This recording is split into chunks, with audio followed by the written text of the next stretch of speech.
معزز ناظرین گرامی، السلام علیکم۔ حضرت اویس کرنی کو جنت کے دروازے پر کیوں روک لیا جائے گا؟ حضور اکرم صلی اللہ علیہ وآلہ وسلم نے فرمایا کہ جب لوگ جنت میں جا رہے ہوں گے تو اویس کرنی کو جنت کے دروازے پر روک لیا جائے گا۔ حضرت اویس کرنی کون ہیں؟ اویس نام ہے، عامر کے بیٹے ہیں، مراد قبیلہ ہے، قرن ان کی شاخ ہے اور یمن ان کی رہائش گاہ تھی۔ حضرت نے ماں کی حج درجہ خدمت کی، وہ آسمانوں تک پہنچی۔ اویس کرنی حضور کی خدمت میں حاضر نہیں ہو سکے۔ جبرائیل آسمان سے پہنچے اور ان کی بات کو حضور نے بیان کیا۔ چونکہ حضور دیکھ رہے تھے کہ آئندہ آنے والی نسلیں اپنی ماؤں کے ساتھ کیسا سلوک کریں گی، ایک سائل نے سوال کیا، یا رسول اللہ صلی اللہ علیہ وآلہ وسلم، قیامت کب آئے گی؟ تو آپ نے فرمایا، مجھے معلوم نہیں کب آئے گی۔ تو سائل نے کہا کہ کوئی نشانی تو بتا دیں۔ تو آپ نے فرمایا، جب اولاد اپنی ماں کو ذلیل کرے گی تو قیامت آئے گی۔ حضور صلی اللہ علیہ وآلہ وسلم نے حضرت عمر اور حضرت علی سے کہا کہ تمہارے دور میں ایک شخص ہوگا جس کا نام ہوگا اویس بن عامر، درمیانہ قد، رنگ کالا، جسم پر ایک سفید داغ۔ حضور صلی اللہ علیہ وآلہ وسلم نے ان کا حلیہ ایسے بیان کیا جیسے سامنے دیکھ رہے ہوں۔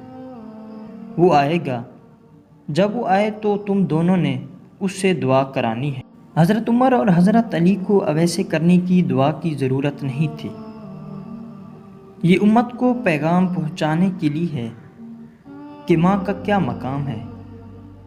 حضرت عمر حیران ہو گئے اور سوچنے لگے کہ حضور صلی اللہ علیہ وآلہ وسلم کیا کہہ رہے ہیں کہ ہم اویس سے دعا کروائیں۔ تو حضور صلی اللہ علیہ وآلہ وسلم نے فرمایا، عمر علی، اویس نے ماں کی خدمت اس طرح کی، جب وہ ہاتھ اٹھاتا ہے تو اللہ اس کی دعا کو خالی نہیں جانے دیتا۔ حضرت عمر 10 سال خلیفہ رہے، 10 سال حج کیا، لیکن انہیں اویس نہ ملے۔ ایک دن سارے حاجیوں کو اکٹھا کر لیا اور کہا کہ تمام حاجی کھڑے ہو جاؤ۔ آپ کے حکم پر تمام حاجی کھڑے ہو گئے۔ پھر کہا کہ سب بیٹھ جاؤ، صرف یمن والے کھڑے رہو۔ تو سب بیٹھ گئے اور یمن والے کھڑے رہے۔ پھر کہا کہ یمن والے سارے بیٹھ جاؤ، صرف مراد قبیلہ کھڑا رہے۔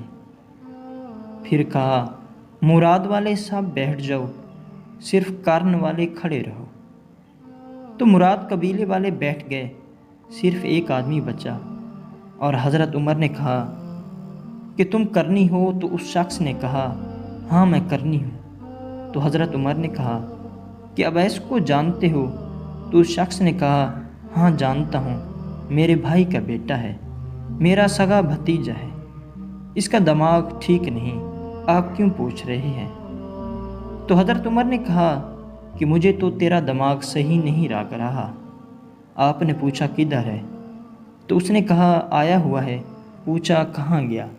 تو اس نے کہا کہ وہ عرفات گیا ہے اونٹ چرانے۔ آپ نے حضرت علی کو ساتھ لیا اور عرفات کی دوڑ لگا دی۔ جب وہاں پہنچے تو دیکھا کہ اویس کرنی درخت کے نیچے نماز پڑھ رہے ہیں اور اونٹ چاروں طرف چر رہے ہیں۔ یہ آ کر بیٹھ گئے اور اویس کرنی کی نماز ختم ہونے کا انتظار کرنے لگے۔ جب حضرت اویس نے محسوس کیا کہ 2 آدمی آ گئے تو انہوں نے نماز مختصر کر دی، سلام پھیرا۔ تو حضرت عمر نے پوچھا کون ہو بھائی؟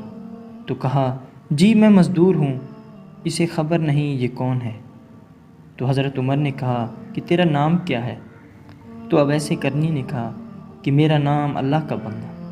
تو حضرت عمر نے کہا سارے ہی اللہ کے بندے ہیں، تیری ماں نے تیرا نام کیا رکھا ہے؟ تو حضرت اویس نے کہا کہ آپ کون ہیں میری پوچھ گچھ کرنے والے؟ ان کا یہ کہنا تھا کہ حضرت علی نے کہا اویس یہ امیر المومنین عمر بن خطاب ہے اور میں ہوں علی بن ابن طالب۔ حضرت اویس کا یہ سننا تھا کہ وہ کانپنے لگے۔ کہا جی میں معافی چاہتا ہوں، میں تو آپ کو پہچانتا ہی نہیں تھا، میں تو پہلی دفعہ آیا ہوں۔ تو حضرت عمر نے کہا کہ تو ہی اویس ہے؟ تو انہوں نے کہا کہ ہاں میں ہی اویس ہوں۔ حضرت عمر نے کہا کہ ہاتھ اٹھا اور ہمارے لیے دعا کر۔ وہ رونے لگے اور کہا میں دعا کروں؟ آپ لوگ سردار اور میں نوکر آپ کا، میں آپ لوگوں کے لیے دعا کروں؟ تو حضرت عمر نے کہا ہاں، اللہ کے نبی نے فرمایا تھا عمر اور علی جیسی ہستیوں کے لیے حضرت اویس کے ہاتھ اٹھوائے گئے۔ کس لیے؟ اس کے پیچھے جہاد نہیں، تبلیغ نہیں، اس کے پیچھے ماں کی خدمت ہے۔ جب لوگ جنت میں جا رہے ہوں گے تو حضرت اویس کرنی بھی چلیں گے۔ اس وقت اللہ تعالیٰ فرمائیں گے کہ باقیوں کو جانے دو اور اویس کو روک لو۔ اس وقت حضرت اویس کرنی پریشان ہو جائیں گے اور کہیں گے کہ اے اللہ، آپ نے مجھے دروازے پر کیوں روک لیا؟ تو مجھ سے اس وقت اللہ تعالیٰ فرمائیں گے کہ پیچھے دیکھو۔ جب پیچھے دیکھیں گے تو پیچھے کروڑوں اربوں کی تعداد میں جہنمی کھڑے ہوں گے۔ تو اس وقت اللہ فرمائے گا کہ اویس تیری ایک نیکی نے مجھے بہت خوش کیا ہے، ماں کی خدمت۔ تو انگلی کا اشارہ کر، جدھر جدھر تیری انگلی پھرتی جائے گی میں تیرے طفیل ان کو جنت میں داخل کروں گا۔ سبحان اللہ۔